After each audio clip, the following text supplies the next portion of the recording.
Breaking చూస్తున్నాం. పూరి జగన్నాథ్ ఆలయంలో high tension నెలకొంది. రత్న భాండాగారం సమీపంలో ఎస్పీ అస్వస్థతకు గురయ్యారు. రత్న భాండాగారం రహస్య గదిని అధికారులు శుభ్రం చేసే సమయంలో ఎస్పీ పినాక్ మిశ్రా స్పృహ తప్పి పడిపోయారు.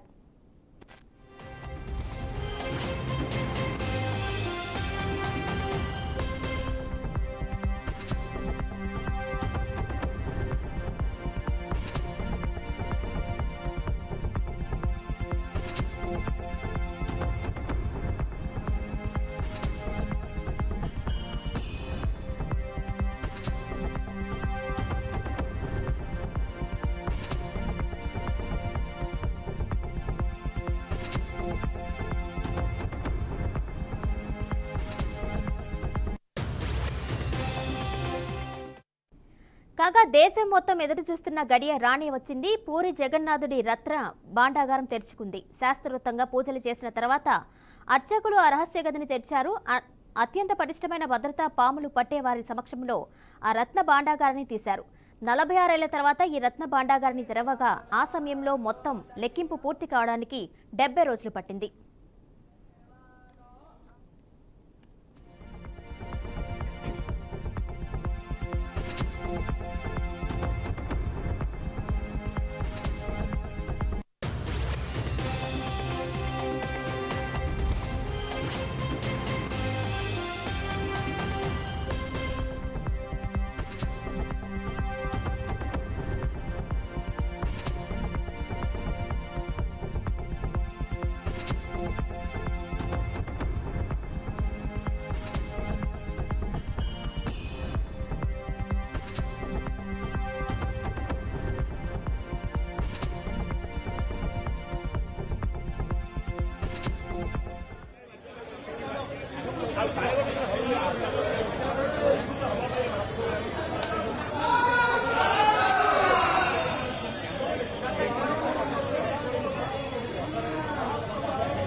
మరోవైపు ఈ రత్న భాండాగారాన్ని తెరవడంలో 11 మంది పాల్గొంటున్నట్లు అధికారులు వెల్లడించారు. ఈ పూరి క్షేత్రంలో జగన్నాథునికి నిత్యం 119 మూలికా సేవలు జరుగుతాయి.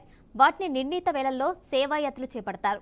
ఇక ఈ సేవలకు ఎలాంటి అంతరాయం లేకుండా రత్న భాండాగారాన్ని తెరిచారు. ఇక రత్న భాండాగారంలోని ఆభరణాల లెక్కింపు ప్రక్రియ మొత్తం డిజిటలైజేషన్ చేయనున్నారు.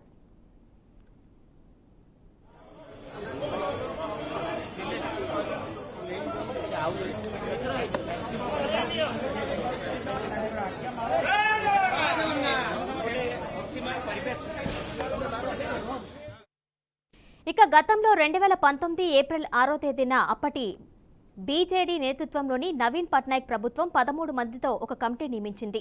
ఈ 13 మంది అధ్యయన సంఘం నేతలు ఆ రహస్య గది తలుపులు తెరిచేందుకు వెళ్లగా దాని తాళాలు కనిపించలేదు. దీంతో వారు వెనుదిరిగి ఆ ప్రక్రియను ఆపేశారు. ఆ తర్వాత మరమ్మతులకు ఎలాంటి చర్యలు తీసుకోవాలని దానిపై అధ్యయనం చేసేందుకు ఒడిశా ప్రభుత్వం జస్టిస్ రఘువీర్ దాస్ కమిటీని ఏర్పాటు చేసింది. అదే సమయంలో ఆ రహస్య గదికి సంబంధించిన మరో తాళం చెవి పూరి కలెక్టరేట్ ట్రెజరీలో ఉన్నట్లు తెలిసింది.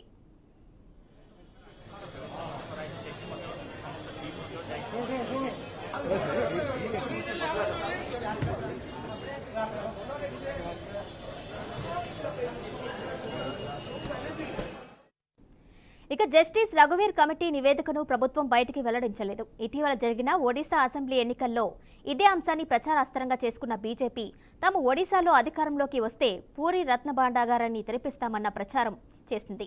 ఆ హామీకి కట్టుబడి అధికారంలోకి రాగానే retired judge justice Biswanath Rath అధ్యక్షతన 16 మందితో కమిటీని నియమించింది. ఆ కమిటీ రత్న భాండాగారం తెరవాలి అని ఒడిశా రాష్ట్ర ప్రభుత్వానికి సూచించింది. రత్న భాండాగారం లోపల ఎలా ఉందో ఎవరికీ అవగాహన లేదని, గత 46 ఏళ్లుగా అందులో ఎవరూ వెళ్లేదని పేర్కొంది.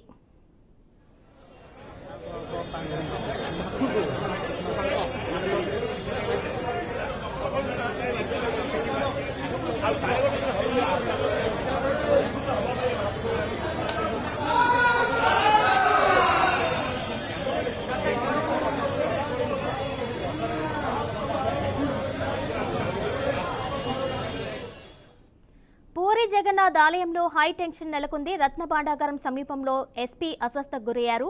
రత్న భాండాగారం రహస్య గదిని అధికారులు శుభ్రం చేసే సమయంలో ఎస్పీ పినాక్ మిశ్రా స్పృహ తప్పి పడిపోయారు.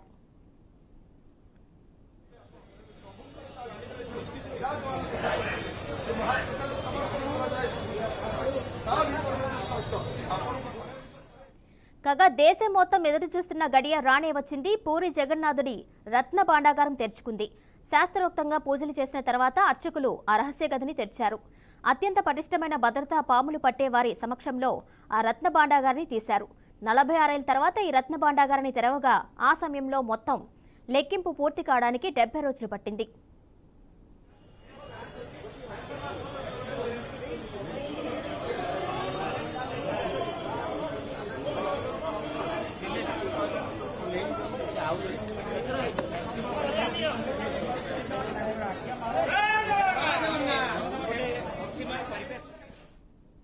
మరోవైపు ఈ రత్న భాండాగారాన్ని తెరవడంలో 11 మంది పాల్గొంటున్నట్లు అధికారులు వెల్లడించారు.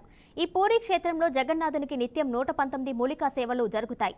వాటిని నిర్ణీత వేళల్లో సేవాయాత్రలు చేపడతారు. ఇక ఈ సేవలకు ఎలాంటి అంతరాయం లేకుండా రత్న భాండాగారాన్ని తెరిచారు. ఇక రత్న భాండాగారంలోని ఆభరణాల లెక్కింపు ప్రక్రియ మొత్తం డిజిటలైజేషన్ చేయనున్నారు.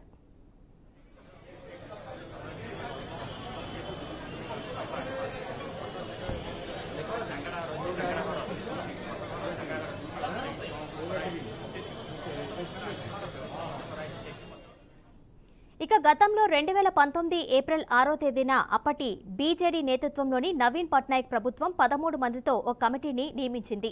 ఈ 13 మంది అధ్యయన సంఘం నేతలు ఆ రహస్య గది తలుపులు తెరిచేందుకు వెళ్లగా దాని తాళాలు కనిపించలేదు. దీంతో వారు వెనుదిరిగి ఆ ప్రక్రియను ఆపేశారు.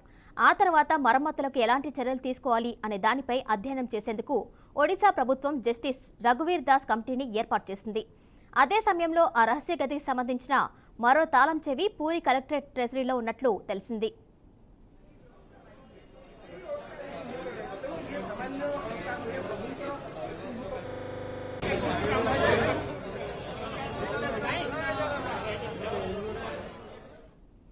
ఇక జస్టిస్ రఘువీర్ కమిటీ నివేదికను ప్రభుత్వం బయటికి వెల్లడించలేదు. ఇటీవల జరిగిన ఒడిశా అసెంబ్లీ ఎన్నికల్లో ఇదే అంశాన్ని ప్రచారాస్త్రంగా చేసుకున్న బీజేపీ తాము ఒడిశాలో అధికారంలోకి వస్తే పూరి రత్న భాండాగారాన్ని తెరిపిస్తామన్న ప్రచారం చేసింది. ఆ హామీకి కట్టుబడి అధికారంలోకి రాగానే రిటైర్డ్ జడ్జ్ జస్టిస్ బిశ్వనాథ్ అధ్యక్షతన 16 మందితో ఒక కమిటీ నియమించింది. ఆ కమిటీ రత్న భాండాగారం తెరవాలి అని ఒడిశా రాష్ట్ర ప్రభుత్వానికి సూచించింది. రత్న భాండాగారం లోపల ఎలా ఉందో ఎవరికీ అవగాహన లేదని, గత 46 ఏళ్లుగా అందులోకి ఎవరూ వెళ్లలేదని పేర్కొంది.